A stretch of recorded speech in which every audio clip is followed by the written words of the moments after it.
اور شوہر والی عورتیں بھی تم پر حرام ہیں مگر وہ جو قید ہو کر باندیوں کے طور پر تمہارے قبضے میں آ جائیں۔ یہ حکم اللہ نے تم کو لکھ دیا ہے، اور ان محرمات کے سوا دوسری عورتیں تم کو حلال ہیں، اس طرح سے کہ مال خرچ کر کے ان سے نکاح کر لو، بشرطے کہ نکاح سے مقصود عفت قائم رکھنا ہو، نہ کہ شہوت پرستی۔ تو جن عورتوں سے تم لطف اندوز ہوئے ان کا مہر جو مقرر کیا ہو ادا کر دو،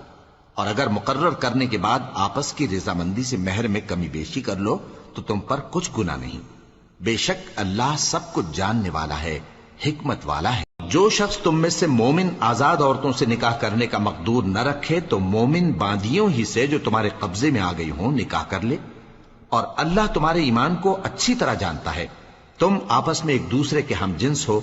پھر ان لونڈیوں کے ساتھ ان کے مالکوں سے اجازت حاصل کر کے نکاح کر لو، اور دستور کے مطابق ان کا مہر بھی ادا کر دو، بشرطے کہ وہ پاک دامن ہوں، نہ ایسی کہ کھلم کھلا بدکاری کریں اور نہ در پردہ دوستی کرنا چاہیں۔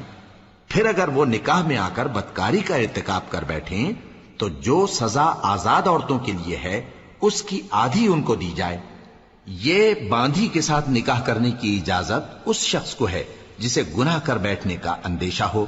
اور یہ بات کہ صبر کرو تمہارے لیے بہتر ہے، اور اللہ بخشنے والا ہے، مہربان ہے۔